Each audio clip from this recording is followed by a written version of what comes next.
Sanibona, phinde nginibingelele nje ngalesi sikhathi, ngalomzuzu, ngaleli hora, ngendlela nje ubaba sithanda ngayo ohlala ekhaya ezulwini. Kuhlezi kuyintokozo ukuthi sihlangane ngalamazwe. Kuhlezi kuyintokozo ukuthi sibungaze ebukhoneni bakhe, because ukumdumisa into ya everyday, ukumdumisa into yangaso sonke isikhathi. Sihlalela ukuthi simbonge, sihlalela ukuthi simbabaze, sihlalela futhi ukuthi sijabule sizithokozise ebukhoneni bakhe. Isho njalo incwadi nje yamaHubo 1 ethi babusisiwe ukuthokoza kwabo kusemthethweni kaJehova, abazindla ngawo ubusuku nemini. Banjengesihlahla esitshaliwe ngasemfuleni, uqabunga laso lingabuni, kodwa sithela isithelo njalo. So bantu baNkulunkulu, ukhona yini othanda ukuthi avele abune? Akekho othanda ukubuna, akekho othanda ukufa, akekho othanda ukuthi kuvele kuphele nje, kuphele kanjalo ngayo. But ngokuthanda uNkulunkulu kubalulekile ukuthi sihlezi sithabisa, sithokoza ebukhoneni bakhe ukuze singabuni, but sithele izithelo zethu nsuku zonke. Kuningi esingahlangana ngakho ngoNkulunkulu, kuningi uNkulunkulu ahlezi ekutshala kithi, kuningi uNkulunkulu ehlezi efisa ukuthi sikwazi. But there's something painful ehlezi ngizwisa ubuhlungu, indlela abantu abafiphazwe ngayo emehlweni, indlela abantu abavalwe ngayo amehlo kodwa bevulekile. Bavala ngazo izindlebe kodwa zivulekile, bavala ngazo izindebe kodwa zivulekile, bavala ngazo izandla kodwa zivulekile, bavala ngazo inyawo kodwa zivulekile.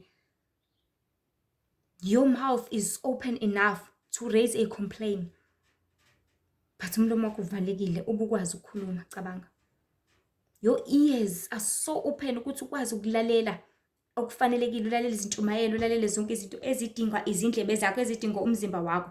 But your ears are so closed, zivulekele nje umculo wezwe, zivulekele nje imisindo ongafanelekile, zivulekele nje inkohliso, zivulekele nje amanga, inhlebo, inhlamba, zonke lezi zinto ezingcolisa uqobo lwakho, ingaphakathi lakho. You're a spiritual person. Your eyes are super open, but they're super closed futhi. Amehlo abantu siyabona acwayiza njalo everyday, but avaleke ngendlela eyisimanga. Cause abanye noma bekwazi ukuthi babone izinto, but bayibona lo fifi. Yazi fana nelokhunjani, you know, if uzoqhamuka let's say emzini womuntu, ne, uyaqhamuka sekusebusuku, sekumnyama, akukhanyisa ugeso semnyango, but umnyango uvuleke nje just kancane, kuyakhanya ngaphakathi. Uzobona lo light nje le ezolibile ihamba la emnyango. So abantu abaningi bakanjalo, bathi noma bebona kodwa babone sangaboni, babone lufifi, babone kancane. Into kumele uyenze ngokuthi uyayibona ilight, just go and open, just vula nje khona kuzokhanyiseleka kakhulu, and that light izoba nkulu, izokwanda. That's the problem singabantu. uNkulunkulu into ayenzile lapha emhlabeni, yes abantu sizalele, I promise you, yes sizalele ebumnyameni sonke.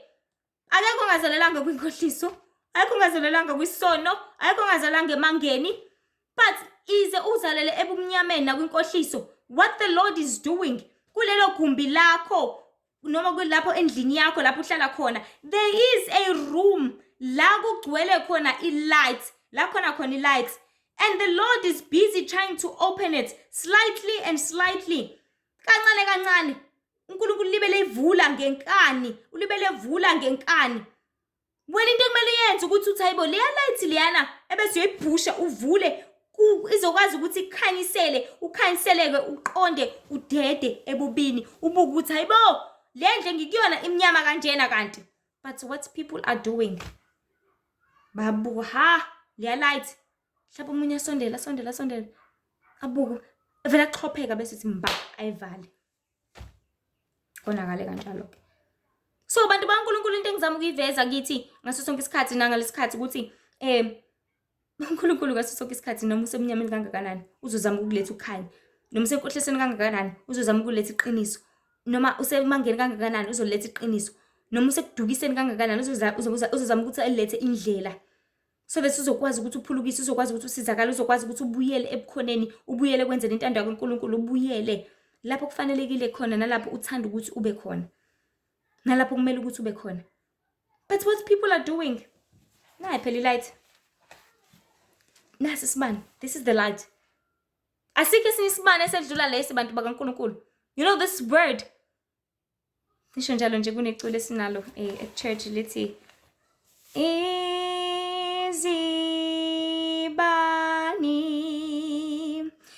izwi lenkosi elisikhanselayo ebumnyameni. So this is the only light ongaba nalo likukhansele kuphi ebumnyameni, the light of the word of uNkulunkulu. But what are people doing? They take and close and take and vala uziphu faka ejoweni, dliwe intuli, omunye alilahle lapha elilahla khona, omunye alibeke la libeka khona, alikhohlwe, angabi nendaba futhi. And ke lokho ngokwenza njalo qhamuka isitha sithi hello sixeshe ngamanga, sixeshe inkohliso, sithi enza ukuthi kumele usebenze, kumele wenze zonke lezi zinto, bese ustika kuzona, ukhohlwe uNkulunkulu, ukhohlwe isibani nelight ezokukhanyisela. And ngeke ngajula ngale ndaba, yazi ngabuka indlela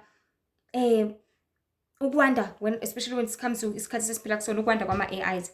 Ngayijulela lento, ngayibuka, yazi ngathi lama AIs ande kangaka ekhandwa ngabantu. Labantu ingoba vele deep down benga realize, bengabona ukuthi hayibo these so called AIs azothathela thina zonke lezi zinto lezi, because ngale nkathi bona bebhizi beyakha. And that is when I was so sure ukuthi ngampela abantu bavaliwe amehlo, bavaliwe ukuhlakanipha kwangampela kokuqonda, but bahleli nokuhlakanipha kwani kuwamadimoni lokwasezweni, kokufunda, kokufuna ukurealize, kokufuna ukubona, kokufuna zonke izinto bafuna ukuzazi abantu. Kodwa ukuhlakanipha kwangampela kokwesaba uJehova nokuqonda izwi lakhe nokudedebini nokwenza intando yakhe abanakho. Ukuhlakanipha kokurealize zonke izinto, kokuplotha and then nokwenza intando kaNkulunkulu. But into abayenzayo bona and I was realizing ngithi mina, how are people bafune ukuthi baqhubeke nokuthi benze zonke lezi zinto, because abantu ibona abayicreateayo lezi zinto, ibona abacreateayo lama robots, ibona abantu abasifunctionisayo o ChatGPT obano uNavidi whoever ngokwehlukana kwabo, abahoda azofaka ezikoleni, ezibhedlela, kuningi nje kwehlukahlukene. And Izola was watching another video yama AIs, it's the thing, the channel on YouTube is AI Uncovered, whereby they always spread all the truths about all the artificial intelligence. So lapha yabakhuluma ukuthi they are going to replace even our musicians, even actors. And I was like, what? They are going to go to an extent of replacing even those people. Into abazoyenza, they're just gonna mimic umculo yabo, they're gonna mimic zonke lezi zinto, because baze bachaza ukuthi abantu banenkinga, banesicefo sokuthi umuntu ukhathele. Even in movies, so in movies ithatha u5 years ngenxa yabantu bele kuhlangana ama cultures, umuntu ufuna iholiday, umuntu ufuna ukuthi abantu bayi-troublesome, bayinkinga. All abantu bayantshontsha, namajaldini abantu bayantshontsha, emsebenzini umuntu ufuna i-leave, ufuna inanane dukuduku, sekhulela akwazi ukufundisa. Number 2 banaka abantu sebebuya bashaya itrike, batoyitoye nani, kanti ama AIs bathi ngeke aze abadalele izinkinga, they won't cause any trouble for them, but azohlezi comply, azohlezi yenze yonke into. Mothi AI shona it's left, ayizobuza ukuthi why uthi ngithi left, why ungathi right, ngoba izolo uthe right, ngeke izilibele zibuza zonke lezo zinto. But because abantu bavaliwe amehlo, they cannot see ukuthi ngokuqhubeka benze zonke lezi zinto, because wona lama AIs into ezokwenzeka kuwena noma into ezokwenziwa kuwena, vele they're going to take information from people bayifake kulento le. So the more you take the information uyifake kulento, izokwazi lento, iziyazi, ihlakaniphe, yenze more than wena, because when uthatha le information ufuna ukuthi ihlale kuyona bese iyakunikeza nanoma yinini, because wena uzobuya uvilapha ngithi uzofuna ubuye ulala. Yazi kufana nani noNkulunkulu was making this example when I was writing this message, ukuthi kufana nalobo labantu abavilapha emakhaya, uthola ukuthi uzoqasha isisebenzi eyintombazane nje esanda kushada eneminyaka u24 or 26, useqasha isisebenzi, uzoqasha usisi ona 22, abese yamtshela ukuthi okay sithandwa la ekhaya ukuthi nokuthi ubaba la ekhaya uthanda uphuthu nobhontshisi, ubaba la ekhaya uzumtshela ngisho usize we-under yendoda yakho, wena you are too busy. Ngithi ngelinye ilanga She will take your space because when you're so unavailable for indoda yakhe ifuna ukudla kwakho but wena nangu sisi uyena ozoyiphekela. She will take a space from for indoda yakho because ithi ifuna i-under bese uthi auntie ubaba ufuna ukuthi. I remember nje I think it is umfundisi uMpungosi. Ithi ubaba ufuna i-under isikotshi, you know. Intshumayelo yomfundisi, he was so powerful kahle kahle wayekhuluma iqiniso. So ngale nkathi wena ubhizi ufida le helper izofideka and le helper izohlezi available, izohlezi willing, izohlezi ifuna ukuyenza yonke into. And ispace sakho sohamba sihambe siphele because wena awusawazi umsebenzi wakho. When you're always unavailable, you're always untouchable, you're always so busy, you're always this and that and that. So bantu baNkulunkulu kusemqoka ukuthi sazi ukuthi asivuleni amehlo sibuke isithombe sa tomorrow ukuthi kuzokwenzakalani yini le ngaka enkulu ezayo. Because you can't be building something ubona kahle ukuthi ngelinye ilanga uzothi umlungu ayiyona ezongisiza kangcono because wena uhlezi ufuna ama leave, uhlezi ufika late nani. Because abantu sohlezi singabantu, sohlezi sinenkinga, sohlezi sibhekana nama circumstances ahlukahlukene. And then mase take over ama AIs, mase take over umsebenzi wakho. Because that is what they're going to do. So uthatha over umsebenzi. Wona laba kade bewakha in factories, in laboratories, in zonke lezi zindawo kade bewakha khona. Azothatha over because wona asmart and asmarter kunathi. And asmarter ngezenzo. Because umuntu uhlakaniphe ngezenzo zakhe. Because wona hlezi enza wena uzoba smarter ngokuthi you have all the information uyazi. Ukwazi wakho kusiza ngani if uzophendula over emsebenzini ungezo apply lo lwazi lwakho. Because yona is smart because izohlezi ilindile. Google is very smart because uhlezi la elindile. Mawuthi nje what is Netflix izokuchazela. This is a type of application of movies whatever. Izokuchazela yonke into. It's a smart thing and the world is becoming so smart. And the more iba smart kuzodinga ukuthi abantu namba upgrade babe smarter. But if you're not smarter ila izobusa khona ke lezi zinto. So iyona into engidingile ngisibuza kona ukuthi how people are so closed amehlo and it's very painful. So ngomhla 14 July kahle isihloko sethu asikho lapho ukuthi nje uNkulunkulu bekuthinta kakhulu enhlizweni yami and I just wanted to pass this message once and for all. Ehloko sithi ukuziphakamisa kuyingozi kakhulu. And having all these things khula ne-technology kugcina sizenza bephezulu kakhulu. La 14 July nje ngaba 4 ekseni ngavuka naleli gama elithi ukuziphakamisa. Pride. Lento nakuba kungamaletha nje awu5 kodwa kahle it is 5 steps towards ukufa. It is 5 steps closer to Isita. It is 5 steps closer or away from people. It is 5 steps ekubini.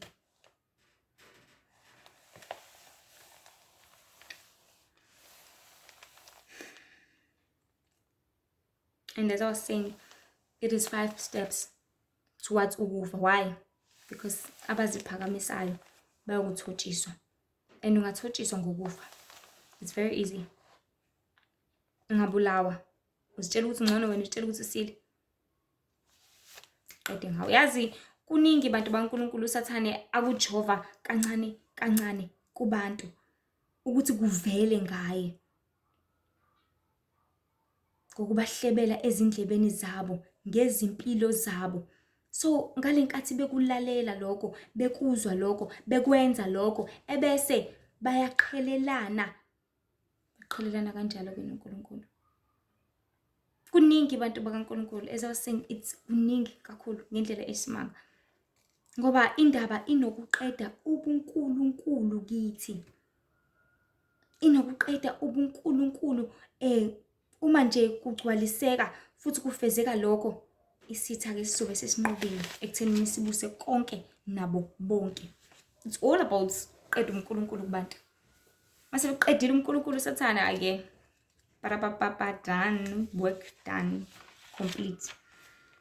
So le character isitha okunguziphakamisa, ukuzikhukhumeza, nokuzibona u-up there, uphezulu,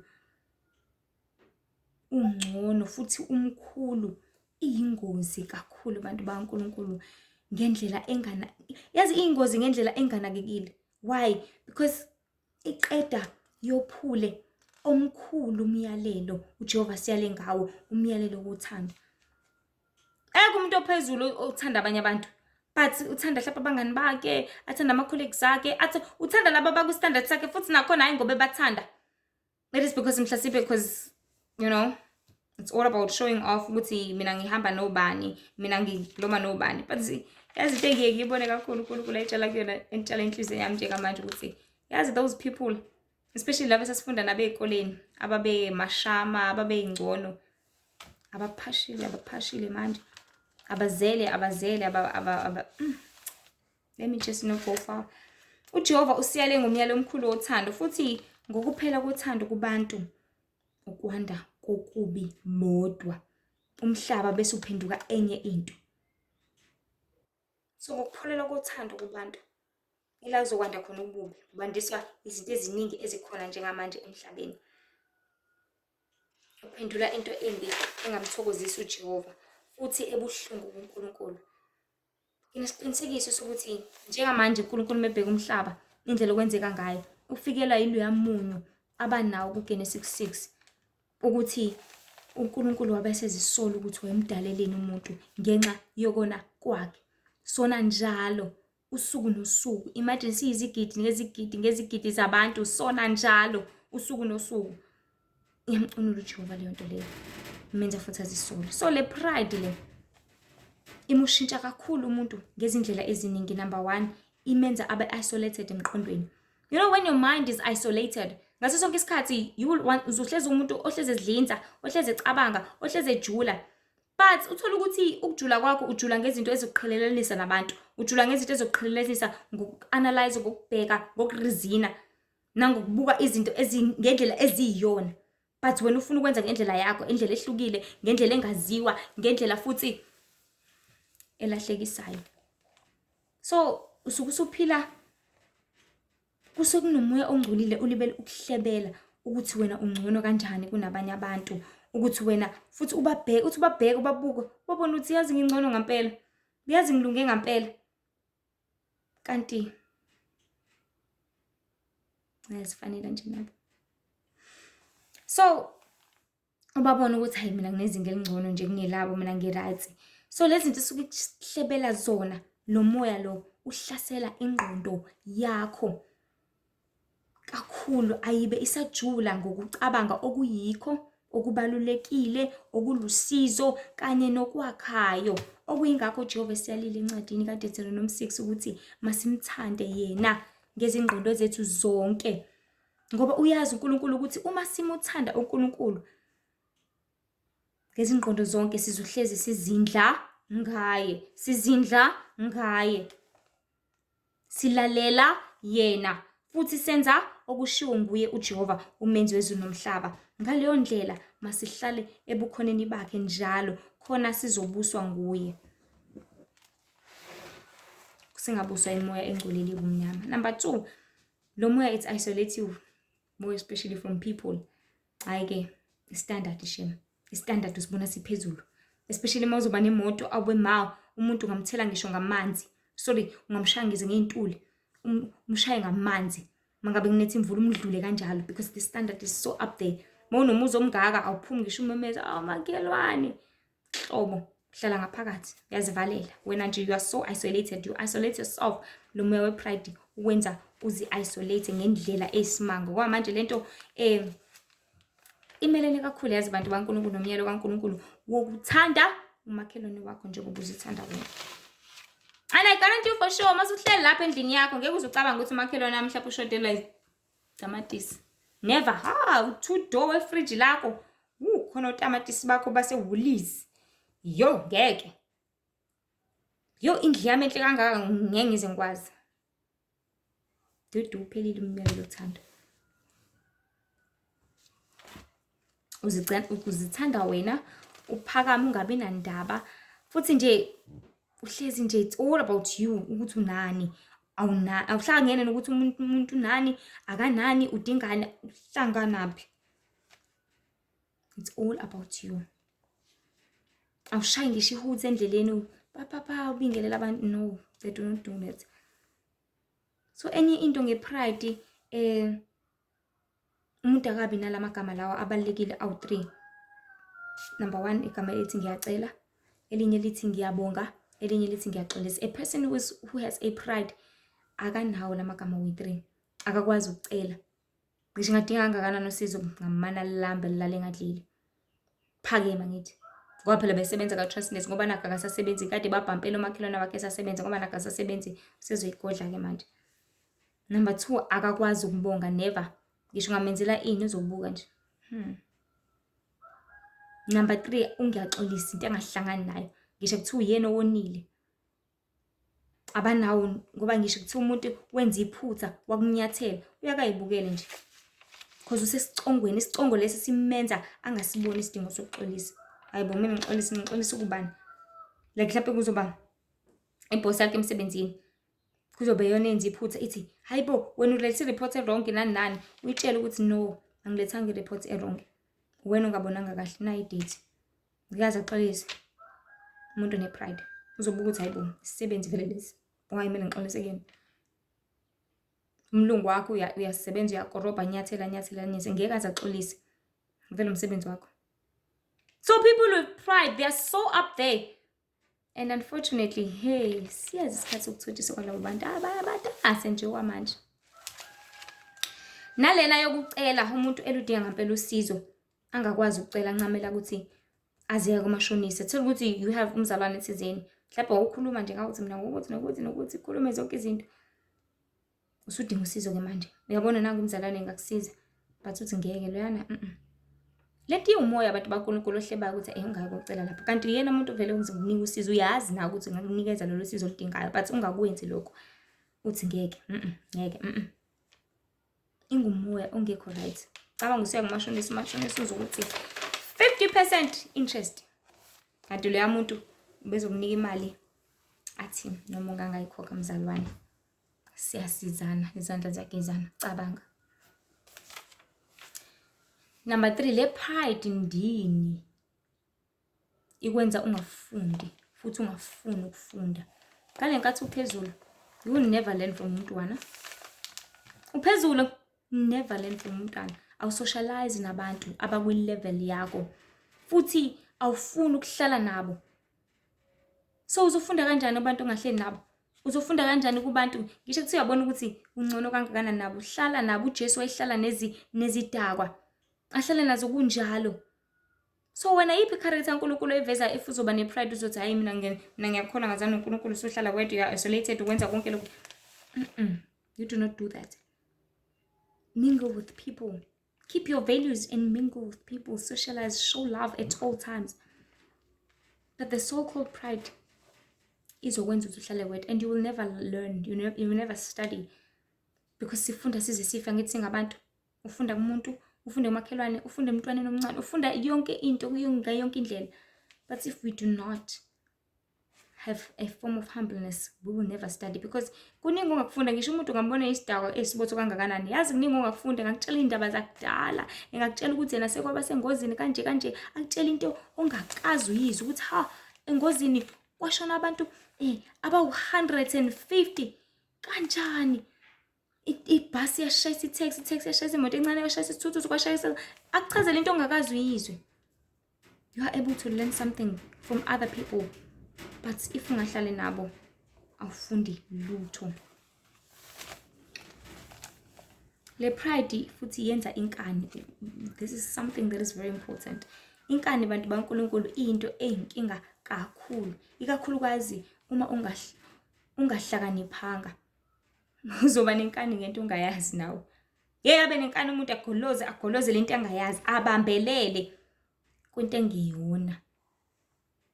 Kanti uselahlekile empilweni. Futhi umuntu onenkani akatsheleki, akakhuzeki, akayaleki, akasizeki.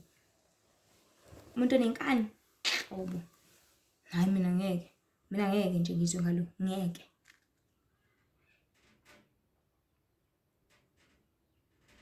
Because ulibele iJesu lokwazi kuyikona. Kwanele futhi awudingi okunye. Kwanele awudingi ngaphezulu. Kanele lithi lifika izwi kaNkulunkulu lizama ukutshala iqiniso. Awufuni ukulireceive wena. Because wena angeke. Wena ngeke uzwe ngengane. Ngeke uzwe ngentombazane nje. Ngeke uzwe nathi baNkulunkulu konakile. Futhi ikwenza weye ngisho umuntu ozokutshela into ebalekile edinga kuwena. Ekwabela mhlasimpe iqiniso elizoqondisa wena likudedise kokubi. Well, ngepride bese ke uthi ngeke ngize ngikwazi ukumlalela.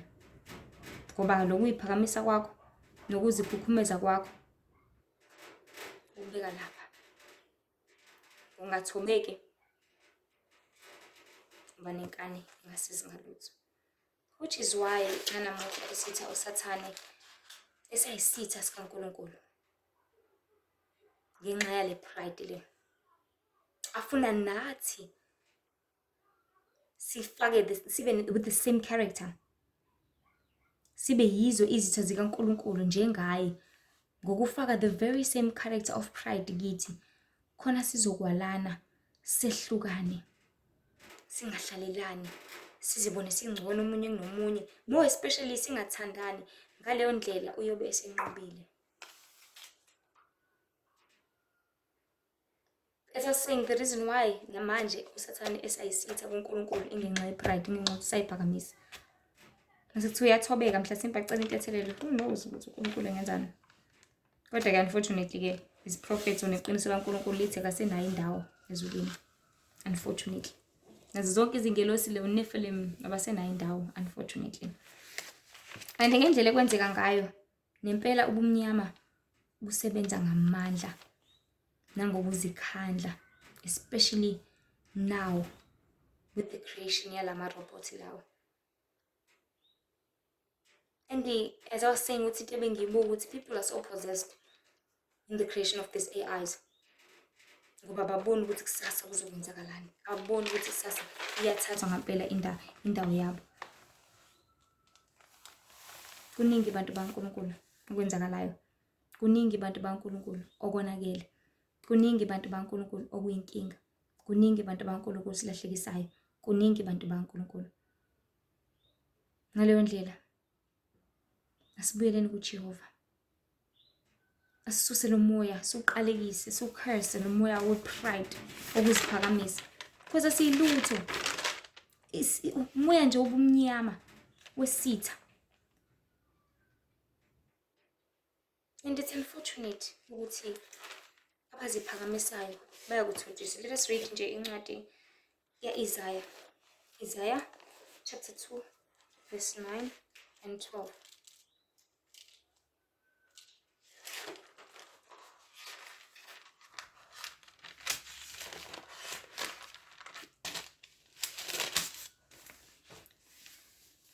Isaiah chapter 2, siqala pha verse 9 to 12. Othi, kepha abantu bayakufoliswa, namadoda ayakuthotshiswa, abayikuthethelelwa. Ngena edwaleni ucashe othulini ngokwesabeka kukaJehova nangodumo lobukhosi bakhe. Amehlo omuntu aziphakamisileyo ayakuthotshiswa. Nokuzikhukhumeza kwamadoda kuyakufola. Kuphakame uJehova kuphela ngalolu suku. Ngoba uJehova sebawoti unosuku oluyakuba phezu kwakho konke okuzidlayo nokuzikhukhumezayo naphezu kwakho konke okuphakemeyo kuthotshiswe. Nayo indaba abantu baNkulunkulu. Nayo indaba. Abaziphakamisayo bayothotshiswa nje. Bonke abayiphakamisayo njengamanje, bonke abanepride bayothotshiswa because usuku likaJehova luza njengesela ebusuku. Isuku lesigayigayi, usuku lobumnyama, usuku losizi, usuku lokuqothula konke kususo le phezulu emsamo aphonse eminyango. Ukususo le esicongweni ophakeme ozazi ukuthi ungcono, ozazi ukuthi unayo yonke into abeke phansi othulini uhloko esibotho. Kwenzakalani kuSicebe noLazaro? Isicebe sasiliya ngithi but ekubhujisweni kwaso sawo phansi. uLazaro yena wayiphansi ngithi bathi uphakanyiswa. So uJehova kuphela ongasiphakamisa abantu kaNkulunkulu. Asithobeleni uJehova ngaso sonke isikhathi. Nguye ozosiphakamisa ngesikhathi esifanelekile. Ngomhla wokuphela lapho abangcwele sebenyuka kanye noKristu emoyeni ngendlela anyuka ngayo nayo uKristu. So masilangazelele ukwelakanyiswa enkazimulweni simbone ongaphezu konke. Masingayiphakamisi, let us stay humble. Stay humble. Stay humble. Hlala uthobekile. And uyaziyagcizelela emazwini akho uNkulunkulu ukuthi uJehova umuntu onhliziyo yakhe echobozekileyo, onhliziyo yakhe echobozekileyo. Sidinga ukuthi sibe phansi ngaso sonke isikhathi. Sibe nenhliziyo ethobekileyo ngaso sonke isikhathi. Khona sizokwenza intando kaNkulunkulu. Otherwise uma siziphakamisa siyakuthothisa nathi njengesitha. Siziphakamisa ngani? Ngenxa unemoto izofa usuthobekile. Uziphakamisa ngani? Ngenxa yokuthi nemali izophela usuthobekile. Uziphakamisa ngani? Ngenxa yokuthi unomsebenzi oholela kangcono. Uzoxoshwa usale uthobekile. So noma kuthiwa unani, ingakanani, inkulu kangakanani, ingakwenza ube ngcono kunabanye abantu. Ungaziphakamisi ngoba uzawuthotshiswa. And uJehova uzothobisa ngempela kuliqiniso. Uzokwenza, ngiyaphinda uzokwenza. Especially ngosuku lakhe olwesabekayo, olukhulu, olubumnyama nolusizi. Nkosi nje ibe nani. Ngibusise kakhulu hlezi nazi ukuthi i-pride iyingozi enkulu. Ukuziphakamisa kuyingozi enkulu. Masihlezi sithobekileyo, sithobele uJehova, singaziphakamisi ngoba siyakuthothisa. Nkosi nje ngibusise kakhulu. Busisa amazwi ayo. Hlezi nazi ukuthi uNkulunkulu uyasizonda isono. uNkulunkulu uyabuthanda ubungcwele. Ezinye izinkundla zokuxhumana khona nje uTikTok, Instagram, Facebook kanye nawo uYouTube. Hlezi sazi nje ukuthi uJehova ulangazelela thina. Singabambi i-character yesitha ngoba siyophelela khona. Kodwa sibambe kaNkulunkulu. Sibambe kwasekhaya ezulwini. Silindele ukulekanyiswa. Ngoba uKristu uyabuya ngamafa. Nomvuzo wakhe unayo uzomnika yilowo naloyo njengokomsebenzi wakhe. Ungakuphakamisa imali. Ungalinge. Azi uboke ungumuntu uthi unemali ufane, ube unganamali ufane. Yabo uma ungenayo ufane noma unayo. Uma unayo ufane noma ungenayo. Kufane njalo. Ube i-character yodwa. Character yaKristu. And yaKristu ayijiki. Ihlezi njalo. Ihlezi imile. Ungajiki nawe. Nkosi nje ibe nani kakhulu. Nkosi ngibusise. Ngicela ndlulise namazwi nakwabanye bathole amazwi eqiniso nokuphulukisa ukubona konke. Manje uze phakade. Amen.